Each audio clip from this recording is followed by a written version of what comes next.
आज स्नेहाचे सासू-सासरे 6 महिने सोबत राहिल्यानंतर गावी जाण्यासाठी निघाले होते. स्नेहाचा नवरा राघव त्यांना स्टेशनवर सोडून घरी आला.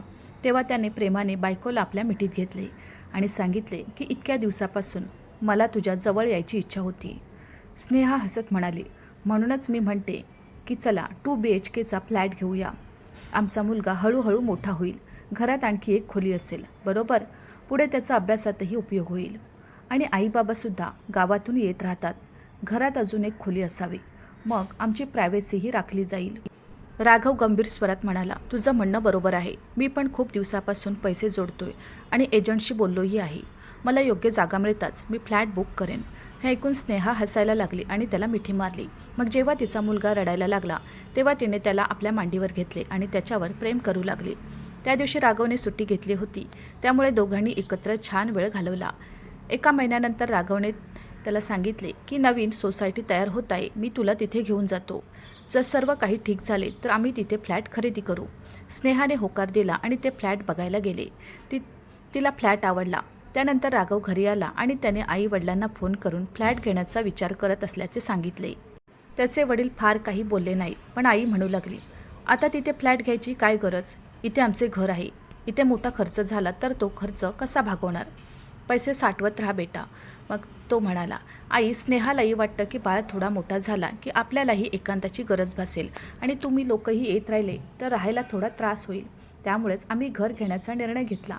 2 बेडरूम असतील तर कोणतीही अडचण येणार नाही. त्यावेळी आई फार काही बोलली नाही, पण रात्रभर तिला शांत झोप लागली नाही. सकाळी नाश्ता करून त्याने सुनेला फोन केला. जेव्हा जेव्हा स्नेहाला सासूबाईंचा फोन यायचा तेव्हा ती काही चुकीच्या गोष्टी सांगायची. स्नेहा तिच्याशी खटकत असे. मग सासू सुनेमध्ये भांडण व्हायचे. त्यानंतर ही चर्चा राघवपर्यंत पोचायची. मग रात्री राघव यायचा तेव्हा तो स्नेहाला प्रश्न विचारायचा. स्नेहा पण रागात उलट बोलायची आणि मग दोघांची भांडणं व्हायची. हे भांडण कधी 3 दिवस तर कधी 4 दिवस चालायचे. त्यानंतर सगळं नॉर्मल व्हायला खूप वेळ लागायचा. त्यामुळे स्नेहाच्या सासूबाई जेव्हा जेव्हा फोन करायच्या तेव्हा स्नेहा काळजीत पडायची. कधी कधी तिला असे वाटायचे की तिने फोनला अजिबात रिप्लाय देऊ नये आणि कधी फोनला रिप्लाय केला नाही की सासू फोन करून राघवकडे तक्रार करायची आणि राघव ऑफिसमधून फोन करून स्नेहाशी भांडू लागायचा की आई फोन करते तेव्हा तिच्याशी का बोलत नाही. तुला माझ्या आईची काळजी नाही का. अशी एमर्जन्सी आली तर आईच्या हाकेला उत्तर देणार नाहीस का. त्यामुळे स्नेहाला सासूच्या हाकेला उत्तर देणे भाग पडले. आजही स्नेहाने फोन उचलताच सासूबाईंची लगबग सुरू झाली.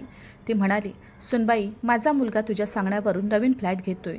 तू माझ्या मुलाचे पैसे असेच उधळत राहणार का. ती कमाई राहिली तर उद्या काही उपयोग होईल. स्नेहा म्हणाली, सासूबाई हे सगळं समजून घेते. जर काही गरज भासली तर आम्ही ती व्यवस्थापित करू. तुम्ही काळजी करू नका. तर सासू म्हणू लागली, अरे मला काळजी कशी नाही होणार. तुझ्यासारखी घर लुटणारी सून असेल तर घरात कधीच समृद्धी येणार नाही. स्नेहाला आश्चर्य वाटले की घर घेणे ही चांगली गोष्ट आहे. मग आई मला इतके काय सांगत आहे. स्नेहा दबलेल्या स्वरात म्हणाली, सासूबाई बाळ पण हळूहळू मोठा होत आहे. छान घर असेल तर बरे होईल. तिची सासू रागाने म्हणू लागली, हो हो, तू तुझ्या नवऱ्याच्या मनात सगळ्या गोष्टी व्यवस्थित मिसळल्या आहेस. त्याने मला सांगितले की तुला प्रायव्हसी हवी आहे. अगं अजूनही एकांताची भूक आहे का. 2 खोल्यांच्या घरात आम्ही 5 मुलं वाढवली. आज आपल्या आयुष्यात काय कमी आहे. मुलंही त्यांच्या आयुष्यात चांगली कामगिरी करत आहेत आणि तुम्हाला फक्त एका मुलामध्ये प्रायव्हसीची इतकी समस्या का येत आहे. तुझ्या इच्छा पूर्ण करण्यासाठी तू माझ्या मुलाचा नाश करशील. मला सर्व काही माहीत आहे. तुला फक्त तुमच्या प्रायव्हसीची काळजी आहे. यासाठी तुला माझ्या मुलाची कष्टाची संपत्तीही घ्यायची आहे. अगं नवऱ्याच्या इतकी जवळ जाऊ नकोस, नाहीतर त्याची तब्येत बिघडू लागेल. फक्त धीर धरायला शिक आणि तिथे तुला खूप त्रास होत आहे तर तू बाळाला घेऊन इथे आमच्याकडे ये. इथे आरामात राहा. माझ्या मुलाचे पैसे तिथे उधळण्याची काय गरज. स्नेहा स्तब्धच राहिली. तिला खूप राग येत होता. तिला वाटू लागले की आईनेच तिच्या काळात 5 मुलांना जन्म दिला आणि ती मला संयमाचा धडा शिकवत होती.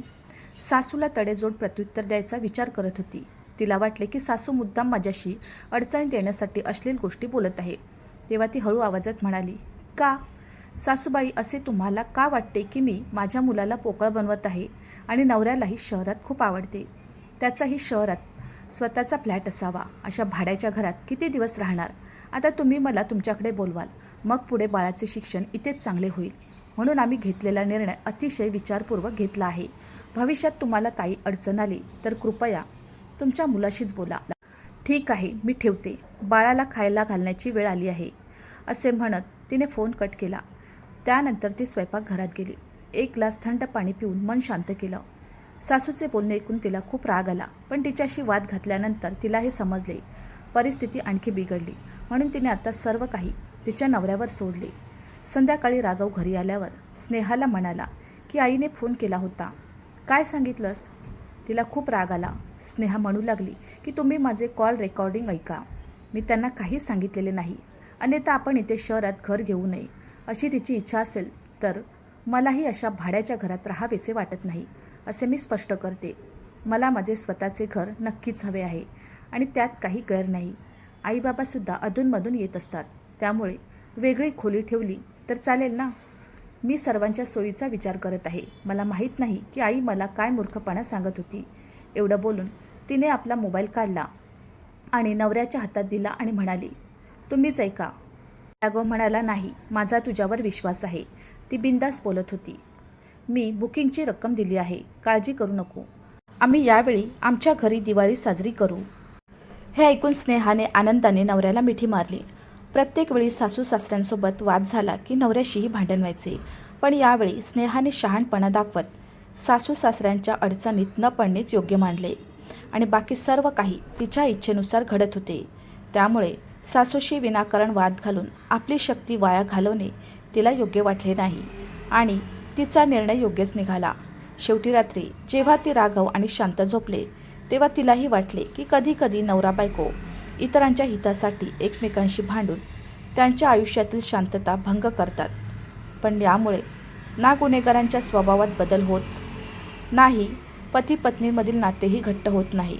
अशा परिस्थितीत बाहेरच्या व्यक्तीचा अनावश्यक हस्तक्षेप टाळला पाहिजे आणि कोणाशीही वाद घालून नाते बिघडू नये. सासूने अनेक चुकीच्या गोष्टी आपल्या मुलाला आणि सुनेला सांगितल्या, पण राघवनेही ठरवलं होतं की आपण जे योग्य तेच करणार. असं असलं तरी तो आपल्या कुटुंबाप्रती असलेलं कर्तव्य पार पाडण्यास नकार देत नव्हता. त्यामुळे स्वतःसाठी घर विकत घेऊन आपण काही चूक करतोय असे त्याला वाटले नाही.